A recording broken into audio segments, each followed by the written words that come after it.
Lawler that just came in a few moments ago. We understand that Jerry Lawler has bruised ribs and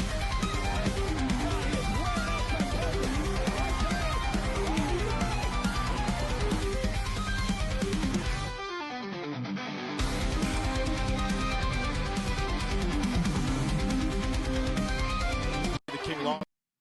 Good evening, everyone, and welcome to another edition of Wrist Locks with Long Talks. I am your host, Arran, and I have my trusty co-host, John, and I also have Johnny joining us this evening because we are here to speak about All in Texas. Now, how are you both this evening? Warm with the weather. I'm excited because we're talking about All in Texas. Tomorrow morning at 4 a.m. local time, I'm going to be heading to Texas to attend StarCast and then be at All In on Saturday. That is absolutely amazing. I myself, I don't watch All In as much as I should, but the card for this just looks absolutely stacked. So we're just going to run down the card, talk about what we think's going to happen, and maybe predict who we may think win, if you guys are up for that too. Yeah. So, Johnny, if you want to fire away, because you know more about AEW than us two, and then we could take it from there, buddy. So, I mean, let's just start at what's going to be the main event, or at least if it's not the main event, it is probably one of the bigger matches on the card. The Texas Death Match between Adam Page and Jon Moxley. I mean, Moxley's started out as a death match guy.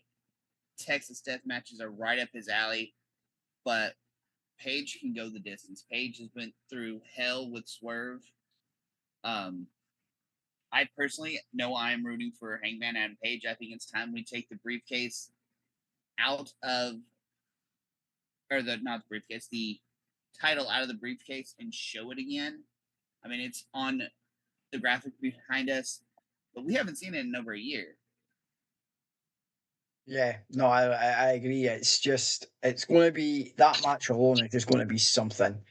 And I'm really, as you say, with Moxley being deathmatch, I'm really looking forward to seeing it. And I think Page might do something when I'm looking forward to seeing how it plays out, though.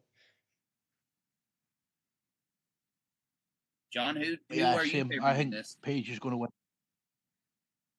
Page, Adam Page, all the way. Because, like you say, we've not seen the belt in over a year, and the Death Rider stuff hasn't been as over as what it should have been.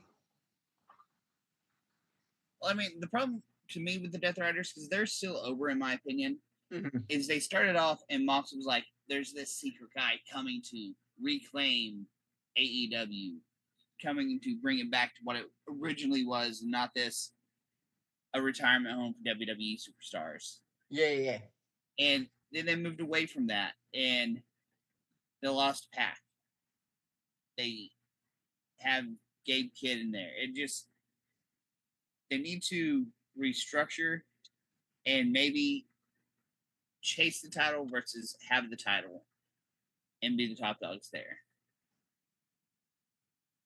I totally agree with you, 100%. Absolutely, 100% would agree with Johnny. Now, AEW Women's title, Toni Storm versus Monet. I can see from a booking perspective this going either way, because Wembley for Forbidden Door, that would be a massive second meeting between them. But at the same time, if I remember right, Toni Storm cut her teeth in the UK scene. Yeah. So you may want her going in as champion, and then you can have Toni versus Hayter. I think when we build to Forbidden Door, Hayter's got to be in the equation for the women's championship, be it Monet as an unstoppable, undefeatable champion with what would be 7 titles, I think. Yeah. Or it's your Toni Storm, who has great character work, awesome talent. I if you watch our HJ show, you know I'm not a fan of Mercedes Moné. It's a dead ringer for me. It's got to be Timeless Tony Storm. 100%. I just don't see why she needs the amount of belts that she has and everything else. And I know Tony Khan's come out and said, yes, she doesn't have creative control, but to me, I think, is that him thinking kayfabe and stuff, as we know. But like you, I do think for leading up to Wembley and for Forbidden Door, it's got to be Timeless Tony Storm. Yourself, Jonathan? Tony Storm, because I'm not really a Mercedes fan myself. See, I think Monet has the titles from the different promotions because she is a good talent. I'm not going to say she's not. I just don't like her. I've never got her character, but she's got those other talents, and it lends to her credibility to going against Storm. Oh, yeah, 100%. 100%.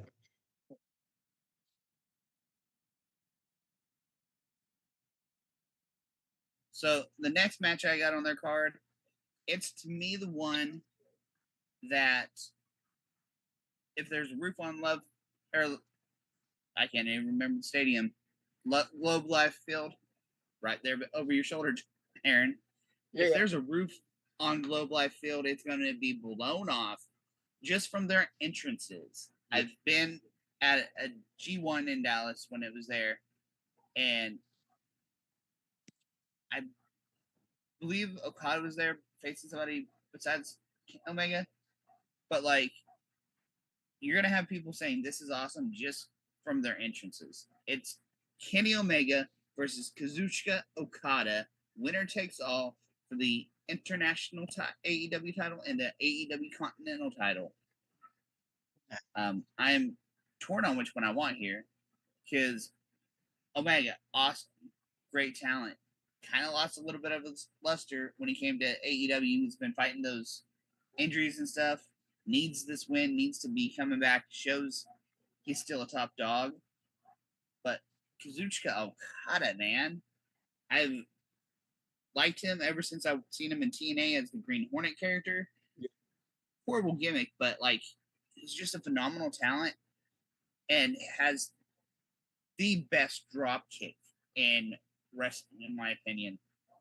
Just the way he stretches out his body and hits it. Like him and Randy Orton right up there, top two drop kicks. I wouldn't want to be on the end of that drop kick because that just looks absolutely sick, man. And obviously, I'm not a wrestler, but I just wouldn't, even if I was, I wouldn't want to be on the end of that. But like, I'm torn because, as you say, with MJF, and then okay, again with the entrances, 100%, that is going to blow the blinking roof off. Alone. So I'm at the moment, I just can't physically decide which way it's going to go. I'm gonna go off the edge here. I'm gonna say Omega. Interesting. Any reason why Kenny Omega, John? Just the way he's come back from injury, like Johnny said, he needs to win and to build momentum for his own like comeback, if you know what I mean.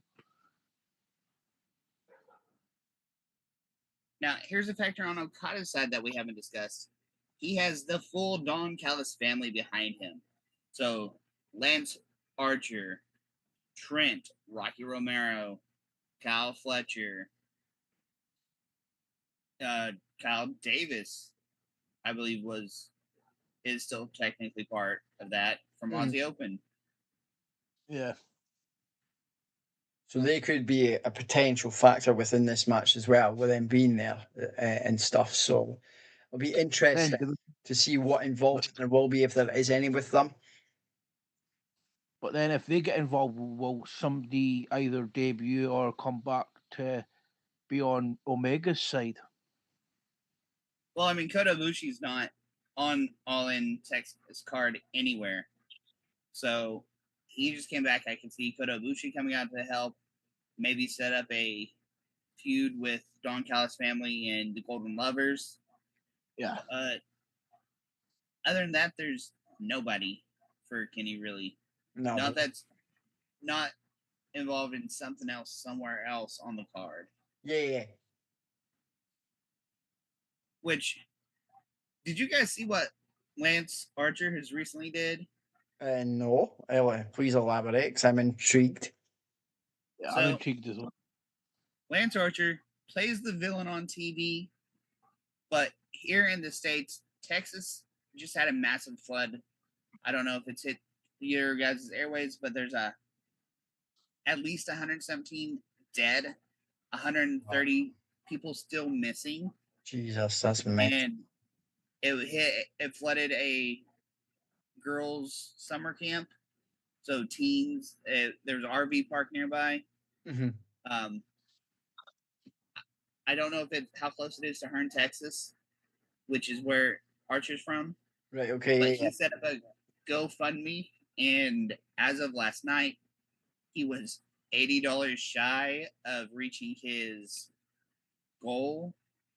Hopefully he's wretched by now. Hopefully it's not closed. But he set up a fund to help the victims of this, help people recover, help find people. So yeah, Lance Archer's playing the villain on TV, but God bless him. Like he's out there 100%. trying to help and doing what he can.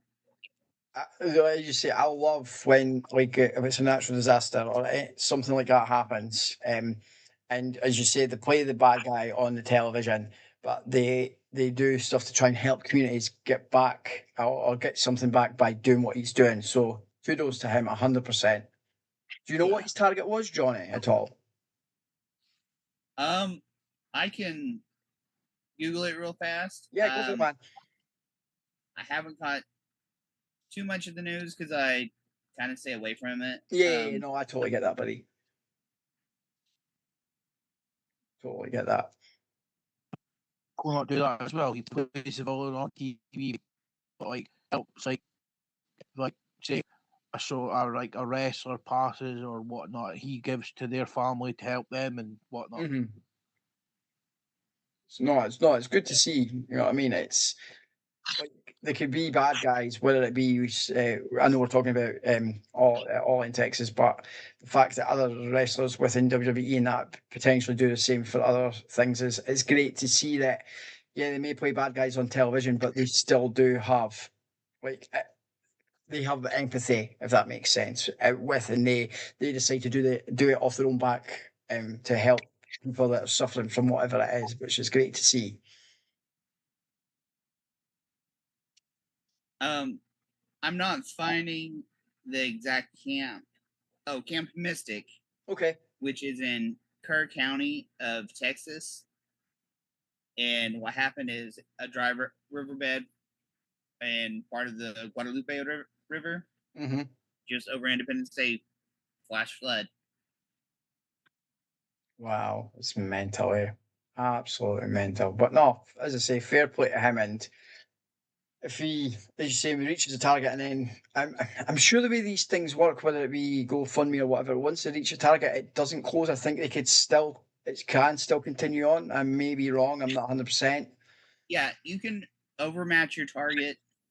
There is a time frame in which you have to meet your target, because I've worked on some GoFundMe's before. Mm-hmm. You have your target you can reach, and then I don't know how Lance set it up, but you can set it up to go directly to a specific person or organization, or you can Cool. set it up to go to you so that you can give them the money in one lump sum. That's just brilliant. Absolutely brilliant.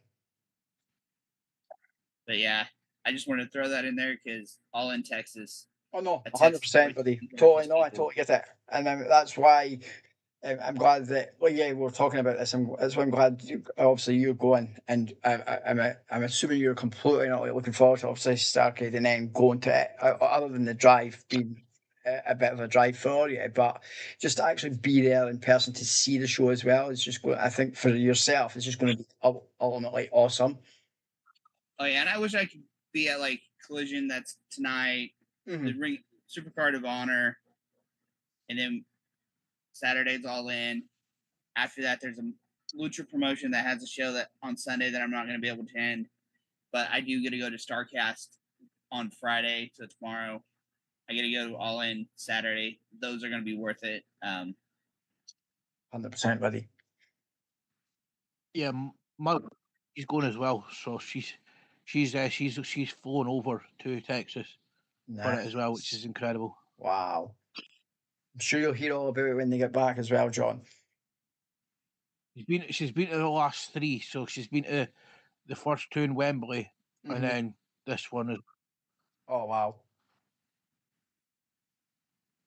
Well, is she going to do any of the other shows, or is she just doing the All In? I think she says she's doing StarCast as well. Okay. I mean, I know we're here to talk about All In. Yeah, she is going to the. Nice. StarCast has several free meet and greets. They have panels that start at like 9 tomorrow morning, whereas the actual event starts at 10. It's a really weird thing they're doing. Mm-hmm. She's also going to the All In after party as well. There's 2 official after parties. You have your AEW after party there at Texas Live, which is right outside Globe Life Field, and then you have the All In or the StarCast, which is saying they're at least going to have 17 different AEW superstars. And if you don't have a gold or platinum pass, it's $20 for that. Nice. I don't know if I want to pay that $20 when I can go to a free one. Yeah, totally. And yeah. My hotel's right by Globe Field. It might actually be the same hotel Will Ospreay is staying in. Oh wow. He posted out a picture, and I can only know of one hotel in that area. So I don't know why I would want to drive to the Sheraton, drive back, deal with traffic and all that to go to a party that's going to cost me where I can go to a free one and just walk from venue to venue. No, I'd be the same if I was going and then something was free. I wouldn't pay it if I could just go in distance. I think it'd be. So all looking at it, and I'm looking at the cards. With the other stuff that you're going to do, it just sounds absolutely amazing, Johnny. Honestly. To be honest, I wish I had I'm definitely looking forward to it because I'm gonna get an autograph with Kip Sabian. I mean, I've gotten autograph cards. I've never got an in-person autograph from him. Nice. I went to Ric Flair's last match, which was the last Starrcade I went to. Yeah. I got a match card from that show, and the Von Erichs is on it. I'm gonna get them to sign a picture to go with my little shadow box. I have that. Oh wow, man! I'm way jealous. I am so jealous. John Silver's, Alex Reynolds, Evil Uno, Dark Order is doing a free meet and greet. Oh wow! I have a Dark Order mask that is signed by Evil Uno, Stu Grayson, Colt Cabana, Alan Angels, Preston Vance. So the 3 last members of Dark Order I need, Reynolds, Silvers, and Anna J, are all going to be at StarCast. So I'm getting free Reynolds and Silvers. I paid for Anna J because I got to complete that mask. It's like a little mini. Yeah. Wow. That's going to be worth something. That is 100%. But I don't think Johnny on purpose. I think it's when one of these things when you've got all the different people on it. It's something that it's a keepsake like in your box that you'll keep and you'll treasure for many moons to come. If you know what I mean. Oh yeah, I mean, it's awesome because it's just an amazing thing. It started on a Chris Jericho cruise getting Uno and Grayson. Made a friend doing it because I wanted to go do something. He was like, "Yeah, I can go get it signed for you." All I knew is he was from Oklahoma, and so after that we became good friends. So yeah, it's been a journey for this mask. And but it'll be worth it once you get the final 3, though. 100%. So going back to the All-In card. Yep. The next thing I found listed as a match is the tag title match. It's a triple threat. The Hurt Syndicate versus Jet Speed versus the Patriarchy combo of Nick Wayne and Christian. John, since you've been getting the tail end of this, how about you give us your prediction first? I'm going to go the Hurt Business going to retain. Just because they've not had the belts that long, to be honest. If I'm correct, or have they had the belts that long? They've had them for maybe 3 months, I think. 3 months. So they've had a bit of a run with the belts.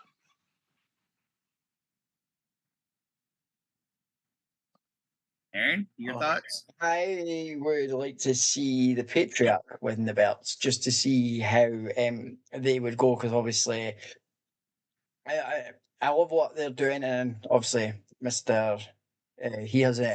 He's still got the contract, doesn't he, to cash in as well, Mr. Christian?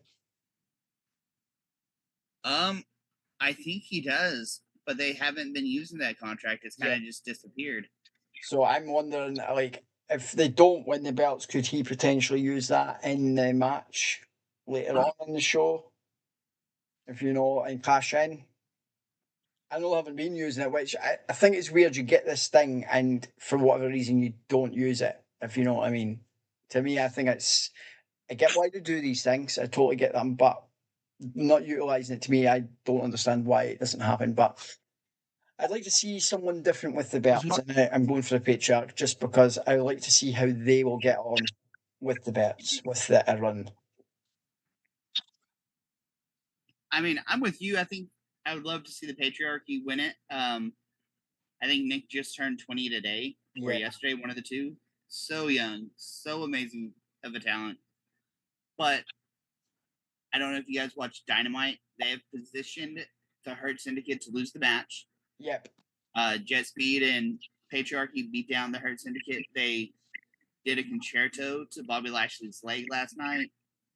So the ones that are primed to win are the Patriarchy.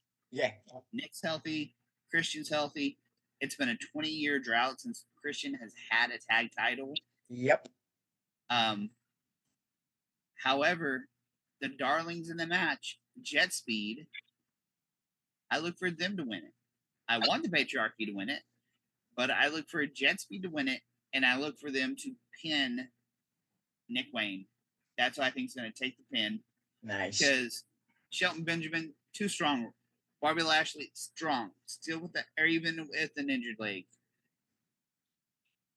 Nick, he's young enough he can recover easily from like taking a loss. Plus, he's the Ring of Honor television champion, I think. Yeah, I think you're right. Yeah. Gravitas as having a championship. Christian, a veteran, he could take the loss, but why would he take the loss? No, yeah, totally, 100%. Unless they're gonna further play into the Patriarchy has issues. Yeah, honestly, I want my man Kip Sabian and Nick Wayne to be the tag title champions. Fair enough. Or go for trios. But yeah, my heart says Patriarchy. My mind says Jet Speed wins. Nice, I like it. I like the thought process behind it. I see why. I totally do. But I just, like you say, the time that Christian hasn't had the tag titles, that's my thinking behind it. But I could see why they'd give it to the others as well, because how well they're doing just now in AEW and stuff. Jet Speed, that's Speedball Mike Bailey and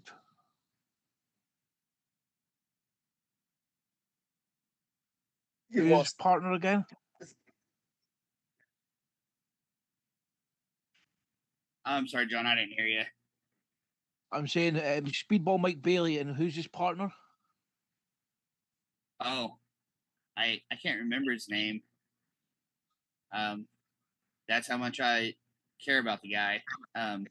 It's not that he's bad. I mean, obviously he's a great talent because he's at a level of being on television. But I can't remember his name, and I'm Googling right now. Kevin Knight. I see. That's it.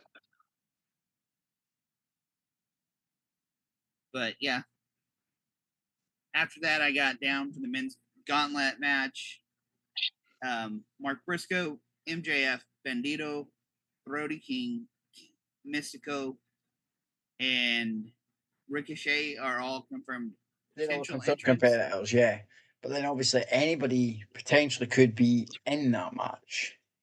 Yeah, and it could even end before more than just two Yeah, people get in there. exactly. That's one of the great things about this match, but you know it's going to be one of the longer ones. Yeah. I look for someone like Nigel McGuinness to get back in there. Yeah. I can see Edge returning and winning it. Yep. 100%. I was thinking exactly that as well. I can see them throwing Kip Sabian in there because Sabian's not got a match, but he's there in Texas. Mm-hmm.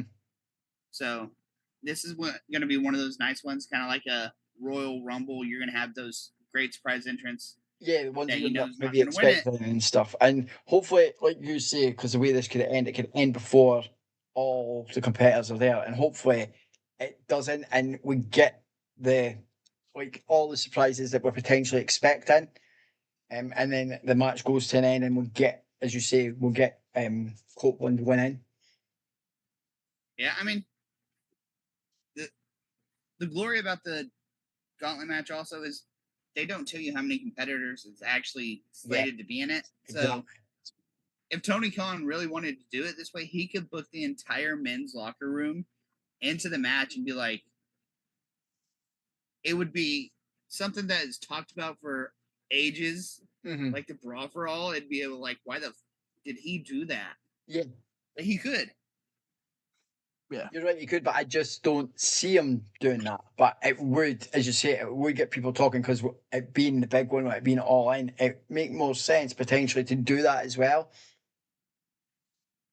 But if I had to choose a winner between all the men that's on the roster, because that's the potential, my guess is Cope returns, Cope wins. Yeah, 100%, mate. That's what I was thinking, as well, because I've seen it. He's not been around for a while, and this makes perfect sense. Him to return here at the biggest show for them and actually win the gauntlet match. And get momentum for that world title push. Yes, 100%, John. Absolutely. Because doesn't he still not have that big thing that he brung in that was in the box? I think you're confusing him for Christian, maybe? Yes.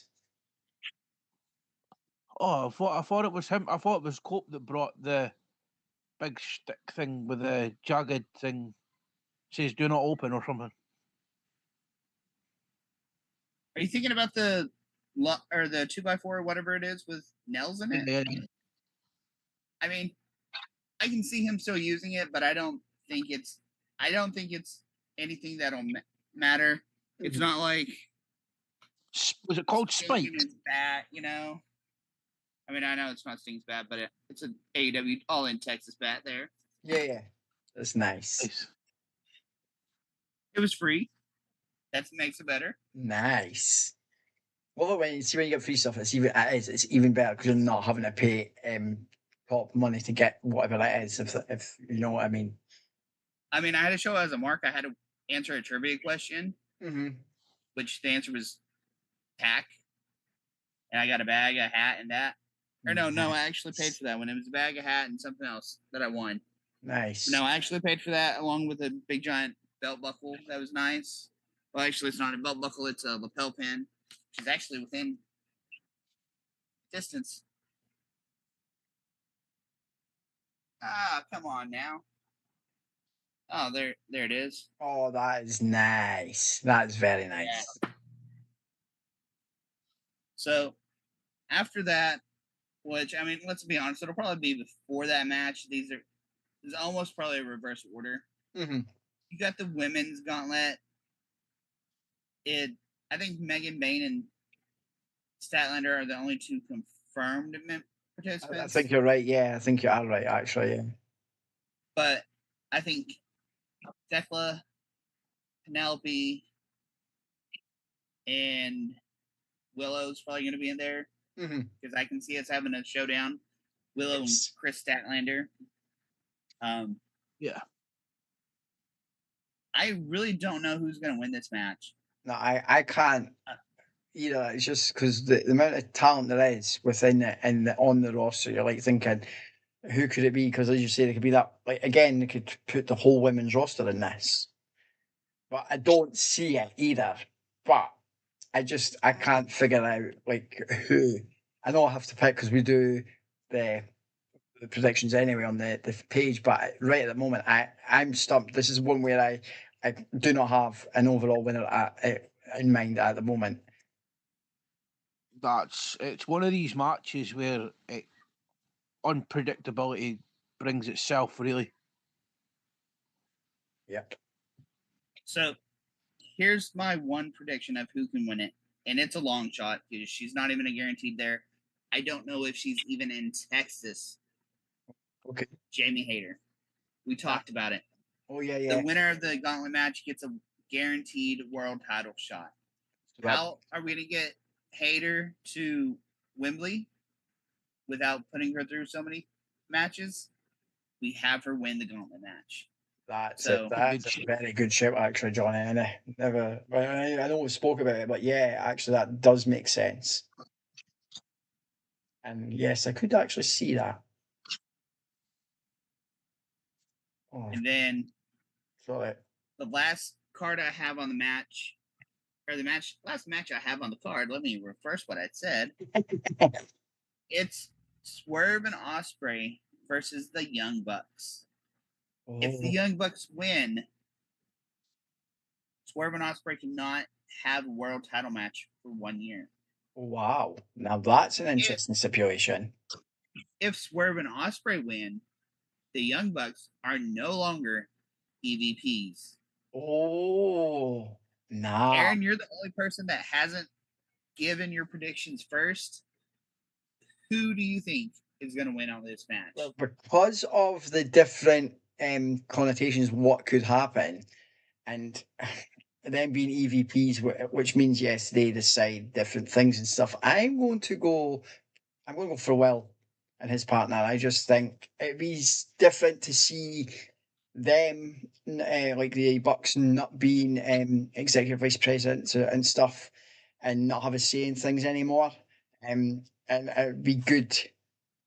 On the other foot, yes, for them not getting the thing, that would work if they won. But I just think it'd be nice to see a different change, basically. I think, but in my head, I'll be completely wrong, and the Bucks will actually win. John, what's your guesses? I'm gonna go with like what Arran said, Will and Swerve, just because we've not really seen much of the Bucks since they've come back. Could that be why then the Bucks win though? As well. Maybe. You know what I mean? See, I am gonna say the Young Bucks win this. I will be rocking a Will Ospreay t-shirt at All In, but I think the Bucks win. And I think it's because the Bucks there's enough in that feud where it needs that big stake, and they have to put a big stake because it's their biggest show of the year. Yep. But there's more storytelling and more creative things and better stories that Tony Khan can do than the Bucks losing their EVP spot. Yeah, no, because Bucks win. Swerve already has shown dislike and discomfort with Ospreay because Ospreay came up with the stipulation they won't challenge for a year. Excuse me. Swerve reluctantly agreed. So if Bucks win, well, you got to piss Swerve. Where's Swerve going to go after All In? Even if they beat the Young Bucks. Mm-hmm. Yeah, that's true. It's not going to go back to Adam. They've played that out when Swerve was champion. I feel like your Ospreay would go to champion battle or contendership of that. Plus, you have the men's gauntlet winner. That's going to have to be yet a title shot.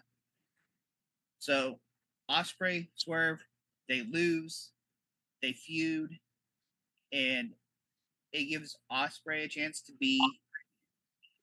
face Okada or Omega, whichever wins out of that match.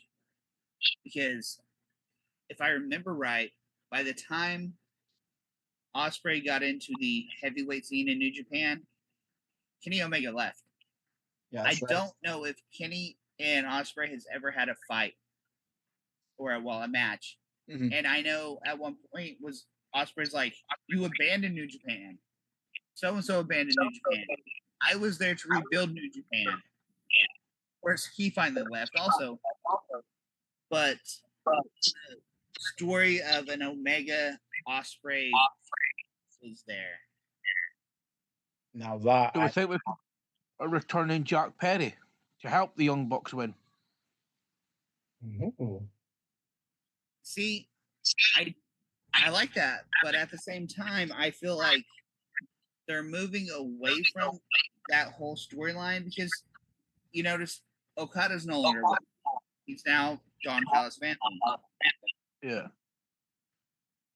I do like your thinking about that, Johnny, because I do think it could work very, very well, and stuff. So, yeah, because they could feud together, because in that, and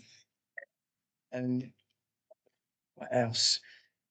Because then that could lead to when they do the next show, and stuff, or in that, or they could build for a bigger show for the both of them to face off. They could build it up in like Collision Dynamite, and then in the next pay-per-view when it comes to a head, that could complete the feud for Ospreay and that, if that makes sense. Yeah, because that could be Forbidden Doors match.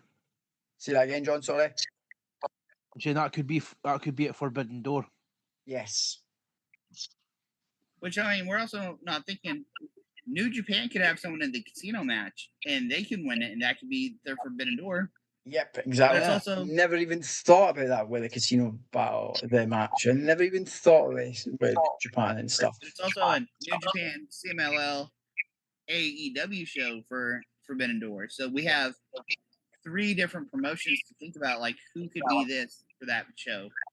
That when that comes around, that's going to be a big show with 3 different promotions. And as what I said this to John, when we do our calls and stuff, I love that. Obviously, I know we're talking about AEW, but I love how the way now WWE are now branching out and working with other promotions as well, and the fact that AEW are doing it too. It's great to see that both companies are working with outside companies and portraying different talent that we potentially wouldn't see if they weren't working together on different shows, if that makes sense. John, you got a lot of echo when we're talking. I've noticed that as well. I'm going to mute my mic. But is WWE really working with other promotions, or are they just buying them and using the talent? Yes, there is that, but I think the one with TNA is different compared to the AA one. Like the TNA one, they are like obviously you're seeing like the stars on NXT and stuff, and obviously yes, I know Jordana Grace made the jump. Her contract ended in TNA, and she's now part of WWE on NXT. But she's going to be potentially at Slammiversary representing WWE if stuff goes right for her at Great American Bash this weekend. If I remember correctly, if she wins the belt this weekend, she goes on to face the TNA Knockouts champion for the both belts, which would be the NXT title and the Knockouts championship. So it's a bit, both belts would be on the line when that comes around at Slammiversary, I believe. Yeah, Slammiversary, it doesn't matter who has which title. It is a TNA Knockouts versus WWE NXT title. But at the same time, I read an article earlier. AEW might be, or not AEW, WWE might be the one shopping and potentially buying the media rights. So yeah, I did see that earlier as well myself. So it's like obviously me and John had seen Joe Hendry years ago when he was in our local promotion when he started out in the Indies, and to see him from being in our local promotion SWE and seeing him rise, and then yes, he was in WWE doing like cameos and different things, but to see him the way how he's turned around and what he's doing in TNA, and then we're getting to showcase and see him being on NXT as well. I think for us, it's great to see that. Yes, we seen him when he was in the Indies, but to see his rise now to what it was, we knew he was going to be a big star when we seen him. But to see him actually reaching for the stars and running with it, if you know what I mean, I think it's great to see. Never in a million years did I see him. Never in a million years did I ever think that we would see him in WWE, if that makes sense. Or go against Randy exactly. Orton. You know what I mean? And that just shows the fact that WWE, and when they were doing the opponent for Randy Orton, I know we've gone off topic with All In, but just the fact that Randy was the one that chose that and fought to get him to face him, and I think that just shows you how much. Yes, fair enough, Joe didn't win, but it shows you how much, even though Randy's a veteran in the business, he still wants to help put other talent over, even though Joe Hendry didn't get the win, but the fact that Randy was willing to give him that rise and work with him, I just thought that in itself is phenomenal as well to see.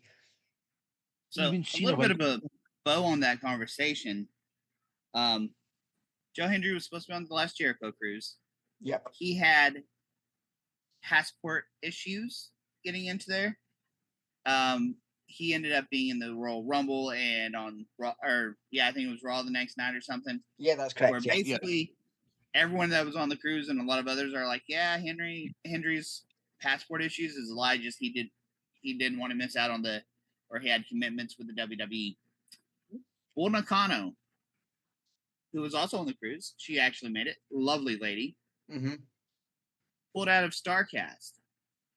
She had passport issues. I don't know if you guys have seen Bull lately. No, not recently. No. Professional golfer, but she looks like she could still wrestle a match or at least pop in for a Legends pop. Nice. Evolution. Yes, I was just thinking surprised, or I wouldn't be surprised if I hear Bull Nakano is in that 20-woman Rumble. Yeah.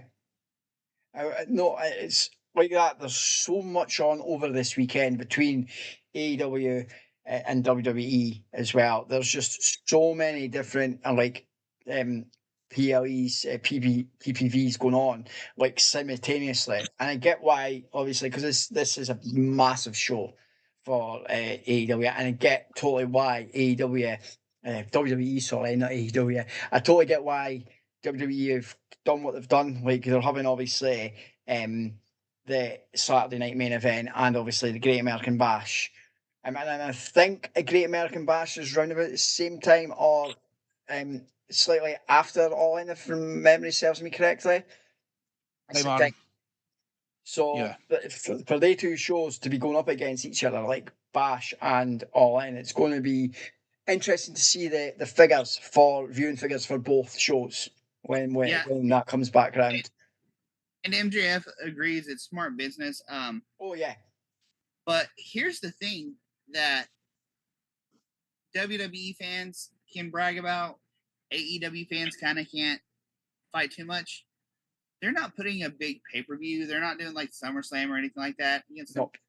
They're doing Great American Bash, and they're doing and this sounds very sexist, but they're doing an all-women's pay-per-view. Yeah, I know it sounds sexist. The thing is, I know they've did it before, and there was always talk that it was going to happen again, and stuff. And like that, what you say with the legend spots, like obviously, yes, Nikki Bella's already announced that she's going to be in the Battle Royal, but I do think there's going to be others. Obviously, I know there's NXT superstars that are going to be in it as well, but I do think we're going to get, like with the stuff for AEW, we're going to get surprises that we're not expecting, people that we potentially haven't seen for a while showing up just because they don't have, and this is me, baby, they don't have enough women within. Yes, they've got Raw, SmackDown, NXT, but I don't think across the three promotions you have enough because you've got all the other matches that are going on as well, if you know what I mean. I think they have a large enough women's roster without bringing in legends. They're going to bring in legends. Trish Stratus is already being brought in. She's facing Tiffany Stratton for the women's title. Yeah. The point I was trying to make is you have 3 shows being put on by WWE this weekend. Yep. And none of them are big name shows. No, Back no, when no, as All big American as All Bash In, was a 100%. Yeah. WCW pay-per-view, it was a big one. Yes. Now that it's NXT, they're not putting in their big game Yeah. shows like a SummerSlam or a Survivor Series, stuff like that. Yes. They're putting in their C grade shows to No, face All In. totally, 100%. And I'm interested to see, because obviously this will be the first time ever when it comes to August, when SummerSlam happens, that it's over 2 nights. So I'll be interested to see how that works for SummerSlam, because it's never been done before for SummerSlam.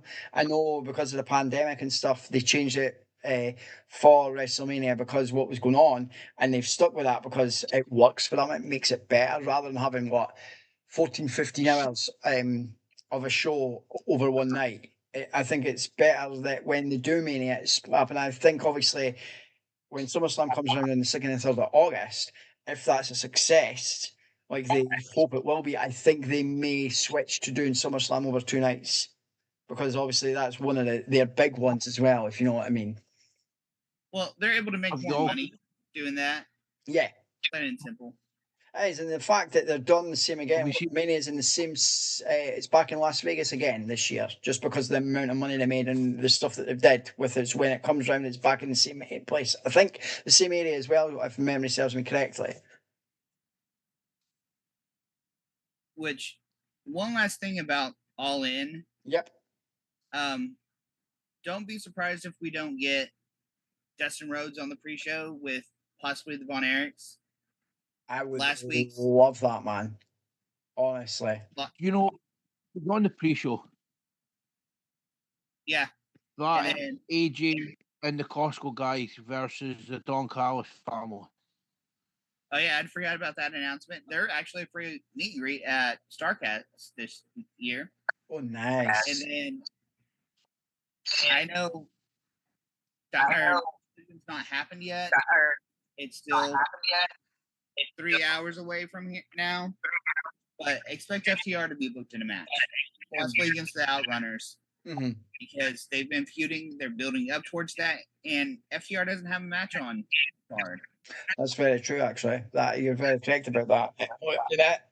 As much as Dustin's doing so well and everything else, I'm loving what he's doing with the character on AEW, and everything else. I would love to see him realign with Cody at some point, but I just don't see it happening because he's enjoying what he's doing on AEW. If that makes sense.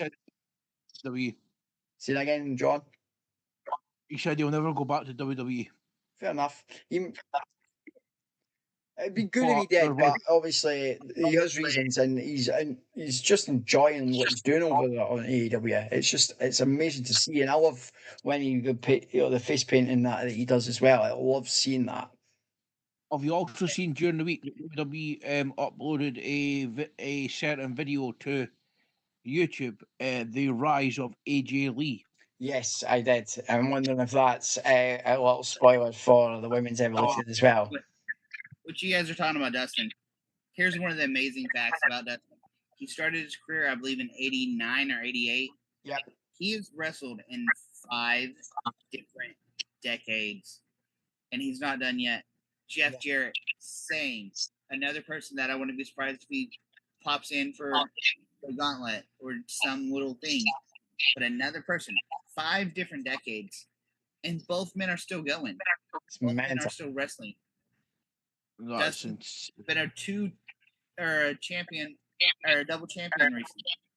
ROH tag with Sammy as the Sons of Texas, which I assume they're going to be on the big Ring of Honor pay-per-view. And then he was also Trios champs Ring of Honor with the Von Erichs. So definitely expect something from Dustin this weekend at All In.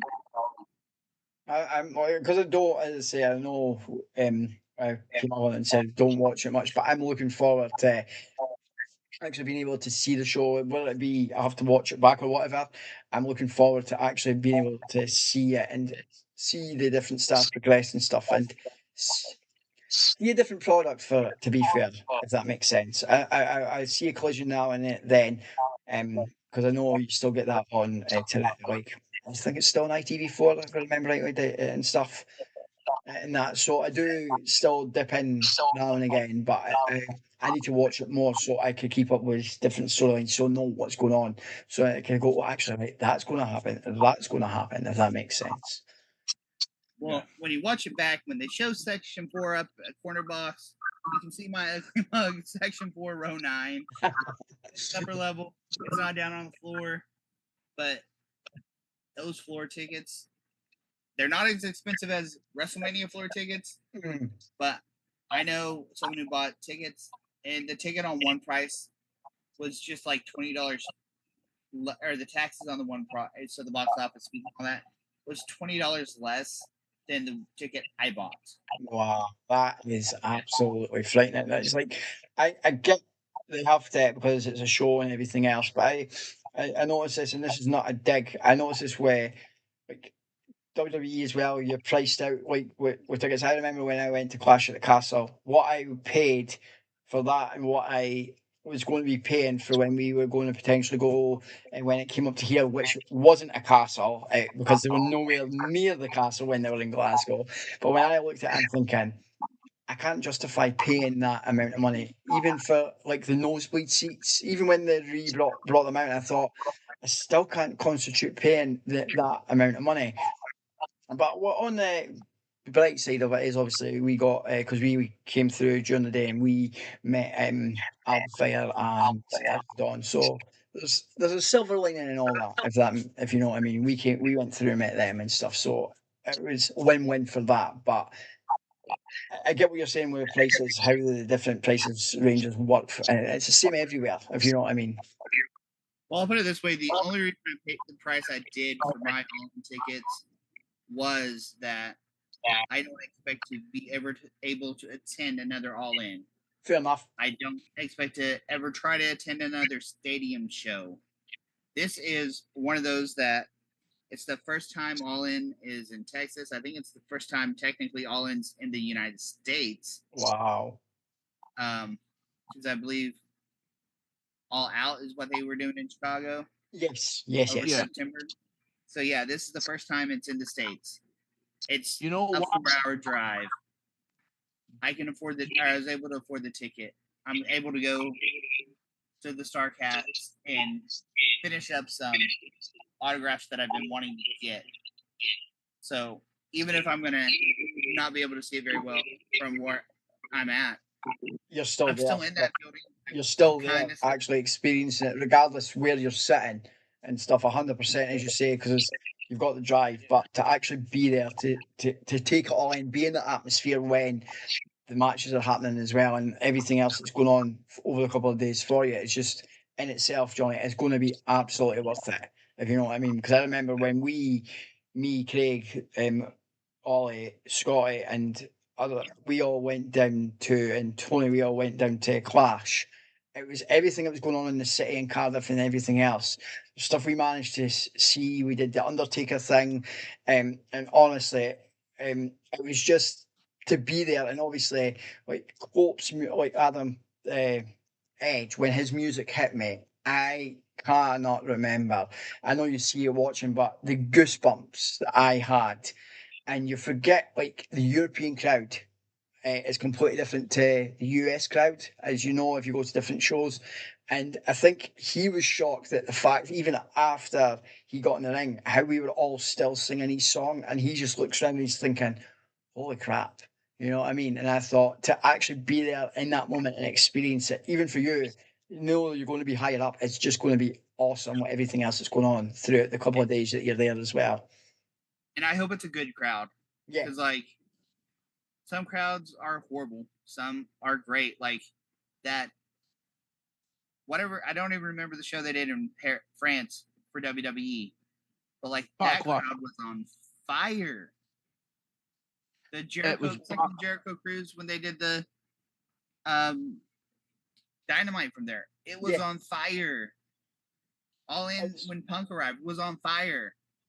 But other shows just have not been there. They've just been like watching and observing, which is fine. Yeah. I'm the type of fan that I watch and observe. I don't pop very often. Yeah. But at the same time, if you're watching, it kind of adds to the TV presence if the crowd's into it. Oh yeah, totally, 100%. Yeah, I think you're right. It was Backlash, but I do know I can't remember when it is. But they are having WWE are having Clash in Paris, but I just can't remember the dates. August. Say that again, It's the end of Johnson? August. Fair enough. End of August. End of August. I knew it was. Um, I just couldn't remember exactly when. I knew it was coming up soon. Now, do you have anything else to add for All in Texas, or anything else that you're going to after All In that you want to speak about, Johnny, before we actually call it quits? I mean, no, and I will try to take some footage of what I do in Texas, post it on our YouTube. Yep. But no, I got some last minute things to pack and maybe take a nap or try to go to sleep before I get up at 4 a.m. in the morning, because 4 a.m. in the morning. that's Wow. Well, 10 hours away. oh wow.